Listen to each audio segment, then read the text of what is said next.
नमस्कार, सुप्रभात। स्वागत है आप सभी का। मैं हूं आपके साथ अमृता चौरसिया और आइए दिन का आगाज करते हैं अब तक की अहम और बड़ी खबरों के साथ।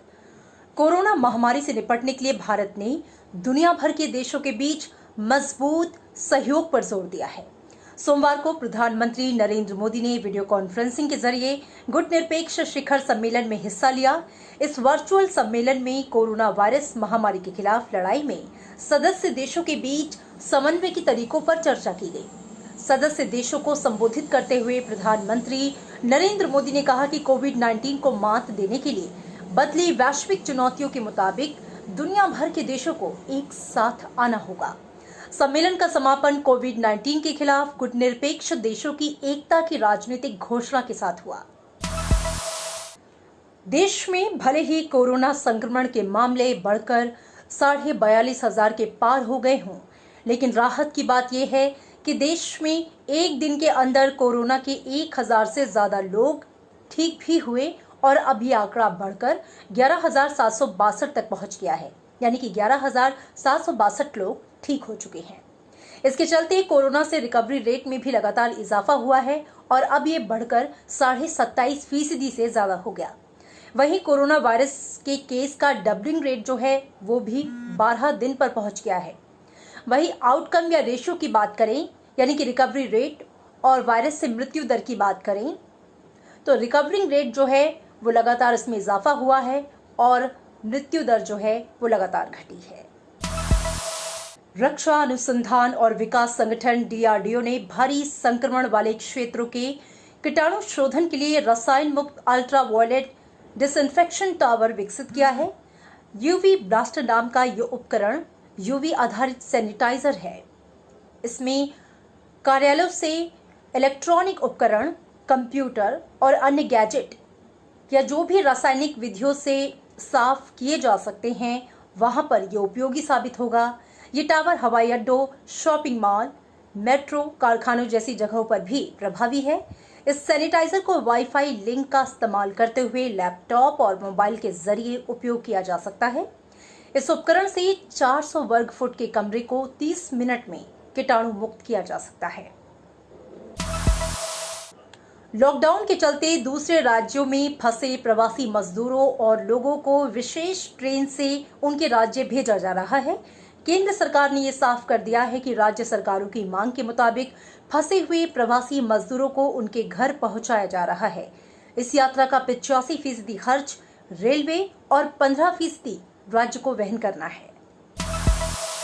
गृह मंत्रालय ने राज्यों को यह सुनिश्चित करने के लिए कहा है कि अंतर्राज्यीय कार्गो के आवागमन में कोई भी समस्या नहीं हो।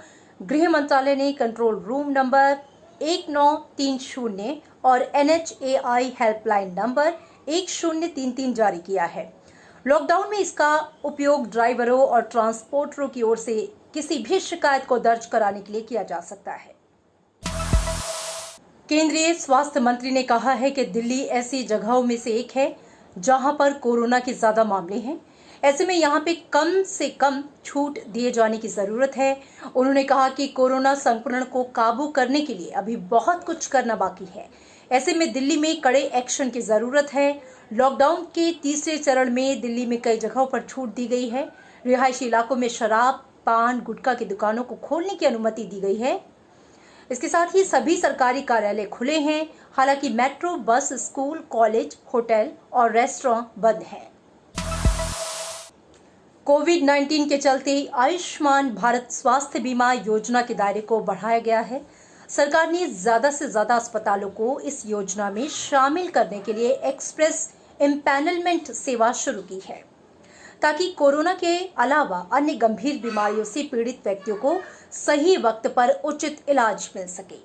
आयुष्मान भारत प्रधानमंत्री जन आरोग्य योजना के CEO डॉक्टर इंदु भूषण ने कहा कि 50 से अधिक अस्पताल नई सेवा के तहत जुड़ने की प्रक्रिया में हैं और 200 से ज्यादा आवेदन लंबित हैं।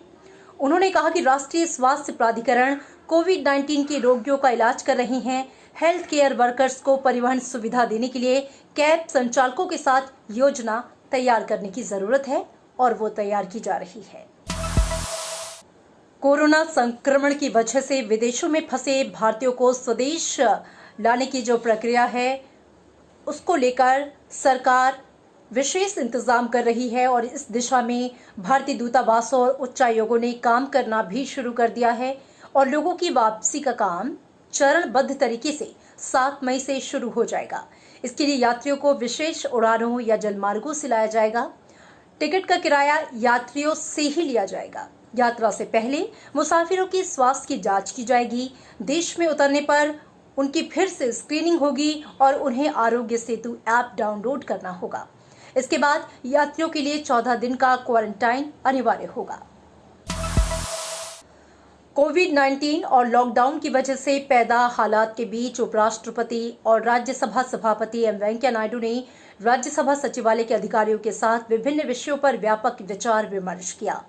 महासचिव और अन्य वरिष्ठ अधिकारियों के साथ घंटे भर की बैठक के दौरान सभापति ने निर्विरोध निर्वाचित नए सदस्यों के शपथ ग्रहण, स्थायी समितियों के अध्यक्षों को चुनने, सामाजिक दूरी बनाए रखने और सुरक्षा नियमों और संसाधनों को बचाने पर चर्चा की। उन्होंने खर्च कटौती की योजना का ब्यौरा भी मांगा। राज्यसभा महासचिव देश दीपक वर्मा ने यह बताया है कि इस वित्त वर्ष में करीब 80 करोड़ रुपए बचत का लक्ष्य रखा गया है, जिसमें से 60 करोड़ रुपए बचत की पहचान हो गई है। सभापति ने कहा, स्थायी समितियों की बैठक पर निर्णय 17 मई के बाद लिया जाएगा। उन्होंने अधिकारियों को 8 समितियों के अध्यक्षों के खाली पद भरने की जो प्रक्रिया है उसे शुरू करने का निर्देश दिया। सभापति ने लॉकडाउन अवधि के दौरान राज्यसभा टीवी के कामकाज के बारे में भी जानकारी ली। महाराष्ट्र विधान परिषद की 9 सीटों पर चुनाव के लिए अधिसूचना जारी होने के साथ ही नामांकन की प्रक्रिया शुरू हो गई है। नामांकन की आखिरी तारीख 11 मई है। 12 मई को नामांकन पत्रों की जांच होगी, जबकि नाम वापस लेने की आखिरी तारीख 14 मई है। 21 मई को सुबह 9 बजे से शाम 4 बजे के बीच मतदान होगा। उसी दिन शाम 5 बजे से मतगणना होगी। महाराष्ट्र विधान परिषद की ये 9 सीटें 24 अप्रैल को खाली हो गई थीं, लेकिन कोरोना महामारी के कारण चुनाव टालने पड़े थे। और अब एक नजर दुनिया में कोरोना की स्थिति पर। पूरे विश्व में 35,81,000 से ज्यादा लोग कोरोना से संक्रमित हुए हैं।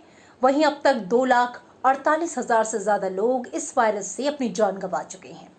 हालांकि सबसे ज्यादा प्रभावित अमेरिका और यूरोपीय देशों में संक्रमण के नए मामलों और इससे होने वाली मौतों की दर में कमी दर्ज की गई है। अमेरिका में अब तक सबसे अधिक 11,68,000 से ज्यादा कोरोना के मामले सामने आए हैं और 68,000 से अधिक लोगों की मौत हुई। इटली में 2,10,000 से अधिक मामले सामने आए, 28,800 से ज्यादा लोगों की मौत हुई। स्पेन में अब तक करीब 2,47,000 कोरोना संक्रमण के मामले सामने आए हैं, वहीं 25,000 से ज्यादा लोगों की मौत हुई है। और इसके साथ ही फ्रांस की बात करें तो 1,68,000 से अधिक मामले सामने आए, वहीं 24,800 से ज्यादा लोगों की जान गई है। ब्रिटेन में 1,86,000 से अधिक मामले सामने आए, वहीं 28,000 से ज्यादा लोगों की मौत हुई। इसके अलावा जर्मनी, रूस, तुर्की और ब्राजील में भी 1 लाख से ज्यादा कोरोना संक्रमण के मामले सामने आए हैं। तो ये थी अब तक की अपडेट्स। अगले अपडेट्स में आपसे होगी फिर मुलाकात। तब तक आप रखिए अपना ख्याल, सभी दिशा निर्देशों का करिए पालन। मुझे दीजिए इजाजत। नमस्कार।